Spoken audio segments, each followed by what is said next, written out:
Hi folks, Lawrence Man here, your friendly freelance digital artist. Today I've gotten something into the studio that you were probably surprised I was even going to review, and that's a Wacom alternative. Yeah, so let's get down to business here. Here's a few shots of the upcoming unboxing and review. I've got a draw test coming up, and if you want to skip ahead to any of those, the time codes are in the description. Hope you enjoy this. First of all though, I want to tell you why I'm doing this unboxing, draw test, etc. So yeah, let's jump straight into that explanation. Hope you enjoy this. Have fun.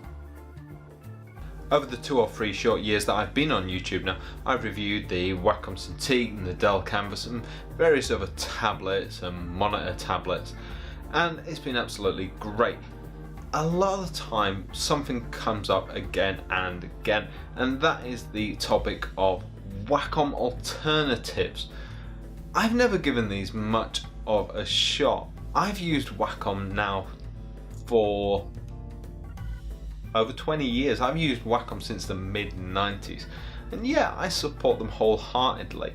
I know a lot about their technology, and I know they have the best pen technology. This isn't to say that I'm a fanboy by any means. I just want the best technology possible for artists. I'm a fairly unbiased guy, and if you watch my channel you recognize that about me. I was the guy who put out a video slamming the Dell Canvas, and then when they asked me to review it, I reviewed it and actually then realized it's actually a decent device and changed my tune. And because the issue of Wacom alternatives keeps coming up, I decided it was time to get one in the studio and review it. At first I saw this tablet and it looks identical to an Uji tablet already on the market. Now that's because this company was a distributor for Uji, thus they make an identical tablet. So it's not untried and untested. Normally I wouldn't be a fan of that, and I'll get around to why in a moment. But what made me talk to this company was the fact that in the comment section on their post I said that companies should be innovative, and that's the only way that we as artists benefit from their technology, and that's vice versa the only way that they as companies will grow. That's the only way that they get to make better technology which they get to charge for, and you know, it's the only way that they get to make bigger and better profits for themselves. Otherwise, more companies flooding the market with identical technology will just crash. It's a bit of a long conversation and I won't go too far into it, but needless to say that their answer actually impressed me. They said that they do want to get involved, they do want to come up with new and different tablets. This was just their first tablet to break into the market, and they are looking to actually come up with new and different tablets. They do want to be innovative, and they are looking for people to talk to come up with ideas. They are looking to work with artists. So yeah, they kind of caught my eye a bit. They asked if they could send me one of their tablets and asked me if I'd review it and let me know what I thought. And because you guys are always talking about the Wacom alternatives, which I normally dismiss because I know that the technology just isn't quite as good as Wacom's, and since I'm already using Wacom's, you know, why would I then go and use a Wacom alternative? I decided the only way I can be fair to you guys in a conversation is to actually try a Wacom alternative. So I'm going to give this a review. I'm going to try this out and let's see where this goes.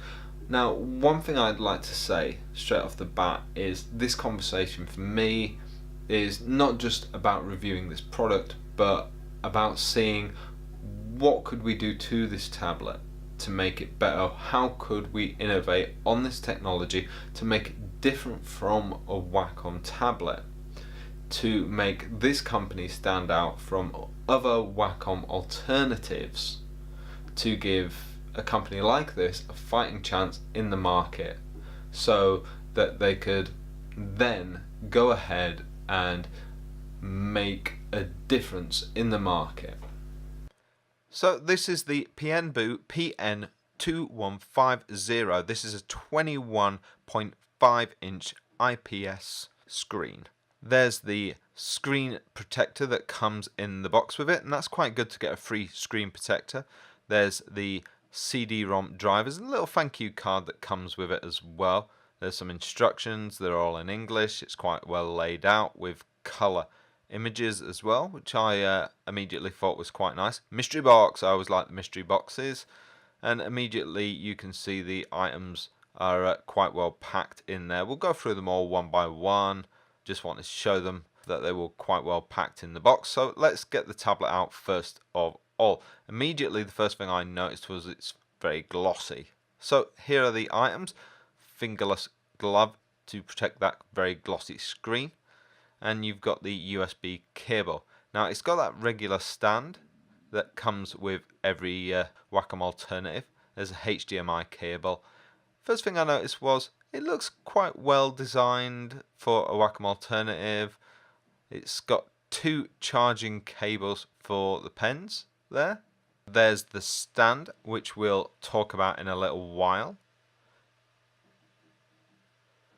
There's a charging adapter and the cable for that. Another shot of the stand. Like I say, we'll get to that later, but I just wanted to show you the construction. So the pen, there's two in the box, which I thought was a little unusual, to be fair, but this is a rechargeable pen, so realistically the fact that you get two I thought was actually quite nice, because while you're charging this you can just go ahead and use the other pen if you've got that recharged already. Now this has got a hard nib, and that's quite a long and fine nib, so yeah, that's quite nice. The one thing I did think was this was a hard nib and you're using this on a hard glossy screen, so maybe I'd preferred a softer nib. Now this comes with a barrel tipped male to female port. That's quite good. It fits quite well. It doesn't go into the pen all the way, but it seems to fit. It's very solid. Didn't mind that at all. The pen was Wacom styled. It came with a lot of extra nibs, and these are hard nibs, so they're not really going to wear down unless you're the Incredible Hulk. Yeah, it was fine. It was perfectly acceptable, and the stylus was actually more comfortable than most. The pen holder, the pen pot, the pen stand, whatever you want to call it, was basic Wacom style. It came with more pen nibs inside. It came with the little nib remover. Yeah, I was perfectly happy with that. It seemed well enough made, and the pen nib remover was very generic. I've seen this 100 times before, but yeah, the pen stand was well enough made, and it has a rubberized bottom, so yeah, you could lay your pen down horizontally or stand it up in that. So here it is, and once you put it down on the table you notice the exact size of it, and also you can see the highly reflective gloss screen. Not a bad thing, you know, the Surface line has gloss screens itself. Personally, I'm not a fan. I like either the grip feel of the Wacom tablet you can see here, or the Dell Canvas you can see here. But a high gloss screen isn't a problem, you know, while you're working on it. So let's take a look. So here's the stand, and as you can see it has a nice high, almost vertical level, but it also goes down very horizontal as well. So let's take a look at that. On the back we've got this simple stand. It's built on, but with 1, 2, 3, 4 screws you can see that the stand can be taken off and a VESA mount can be adapted. Now, this stand is quite good. It's not as firm as I'd like, but I think once you're working on the tablet, that won't be an issue. It is maybe a little plasticky. As you can see, it's quite easy to use the stand on the back of this, just with the little clip around the back. Not a problem. It's fairly decently sized and easy to reach. The tablet itself isn't too thick. It's got a nice grip size to it. I would have liked some more bezel here at the side, so I've got somewhere to place my hands. If I've got a mini keyboard, I've got somewhere to stick that. There are buttons underneath, but I'd have liked hotkeys either built in or separately on a remote style device or dial or something else. But yeah, I mean, other than that, it's absolutely fine. Weight wise, it's actually incredibly light, and I think that's because, you know, just the size of this tablet. I will say it grips the desk well, nothing moves, seems to work fine. Personally, if this was me, I would take the stand off and attach this to an ergotron arm. That, in my mind, would make this tablet look and feel a lot better. The back of this is completely plastic. You can kind of feel that and hear that, but you're barely going to be around here, so don't worry about it. There is, however, on the bottom, all of your connections. Now, tipping it upside down, you can see all of the cable connections are underneath, and that's not a problem in any way. I think that, you know, with a little bit of cable tidying, some clamping cables to the sides, you're only going to be using a couple of these anyway. The power, the USB, and either the HDMI, the VGA port, or standard adapter. And that's fine. I think one of those, obviously, I'd probably go for the HDMI. I'd probably, you know, use just those three cables right there next to each other, which means I can probably cable tie them to the back of this leg. And that makes it a lot neater and simpler, and I don't have to worry about any cables coming loose or getting knocked by the feet. There is a screen protector, and I'm going to have to use it to make sure that my screen stays clean at all times. You will have to constantly clean this screen because it is gloss and attracts quite a few fingerprints. You will also have to go online and download the latest drivers for this. So without any further ado, let's get into the draw test. First thing you're going to notice is there's no rotation or tilt on this pen, and you've got hard nib drawing on a hard gloss surface. I think that might put the professionals off. This is definitely a little more for the hobby artist and the non-professional artist out there. The screen resolution is 1920 by 1080. The brightness is 250 nits, meaning this isn't the brightest screen on the market. The RGB, definitely not 100%, don't know the specs on that. It's not bad. I did notice, and you can see it up there in the top right hand corner, that this is an LED screen, so you can see some slight phasing up there. You see that more on camera than you do with your bare eyes, of course. The colours did seem a bit washed out as well. Obviously this can be calibrated. I did do a slight tuning, but as the weeks go by, you can obviously refine that. You can see in the background on my Dell laptop screen, you can see the difference in the contrast. I'm using a Canon M6. You can just see the contrast just needs slightly tweaking. It's not too bad, and you'll be able to see the finished illustration at the end. It's not that bad, especially if you're not a pro. The price difference between this and a Cintiq feel about right. Obviously for the same money you could go and get yourself something like an Intuos Pro. It's just up to you whether you really need the monitor or whether you want the pen tilt and rotation. Like I say, that's completely up to you, and I've done other videos about things like that. As for parallax, well, it's probably about 2mm, which is not so bad, but it's not so great, and definitely definitely something we're moving away from now in terms of drawing tablet standards. This didn't perform so badly, but it didn't blow me away. The glossy screen was probably something that I couldn't move past.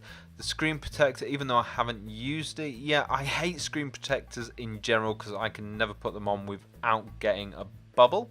The cables coming out of the bottom was annoying, and it got in the way if I ever wanted to lay this down, and it did feel a little more plasticky than I'd have liked. You know, a few of those elements substituted for metals rather than plastics would have been absolutely great. Maybe once PNBoo really get into the swing of creating their own drawing tablets with some innovative ideas, maybe stop cutting back on certain things, they're really going to be able to come up with some great drawing tablets. I was impressed by this, but there are several places where corners have been cut that I think slight upgrades, and it would have been impressive. And I think, you know, you can do that on the next model where you really make this your own and make it different from the UG version. If you really want to make it stand out, I've never had a drawing tablet with a webcam built in. Obviously I'd want it to be something I could swivel, for example, because at the moment I have to put a webcam on top of my Wacom, but I'd want it to be decent quality. I'd want it to be like, say, 4K, so when I'm doing a drawing on it and I'm screen capturing it, I can also screen capture myself doing the drawing. That might be nice, so I can talk to you guys while I'm doing it. But like I say, I'd want it to be decent quality. I'd either want it to be 4K or 1080p, but really good resolution. Let me know what you guys think. Let me know what you'd want to see that would make this different from what anybody else has got. You know, like I say, maybe not just the USB ports that Wacom already has. Let's try not to make this a carbon copy of somebody else's drawing tablet. And that for me is the difference to the Wacom alternatives out there. I don't want a cheaper version of somebody else's tablet.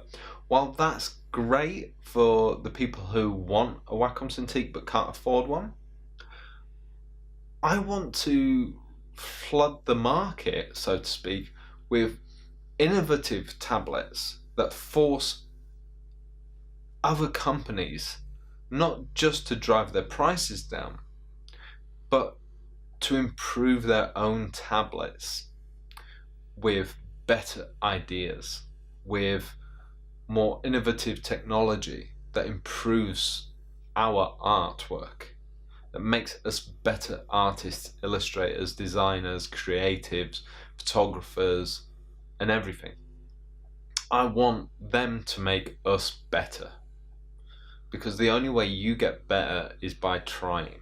And the better technology you have, the easier that gets. And a lot of why I do what I do, by talking to these companies, working with them, the software and hardware companies, the reason I do that is because I'm trying to make better art. And I do a lot of that. And I don't work with companies who just want to get by and make cheaper stuff. I aim to work with the companies that make the best stuff possible, that want to innovate. So let me know your thoughts below. Remember to like, comment and subscribe, because it does help me, especially the commenting, and especially when you share videos. And I will see you later. Well, thanks for watching. Be sure to comment, like, and even subscribe to my channel, Lawrence Can Draw.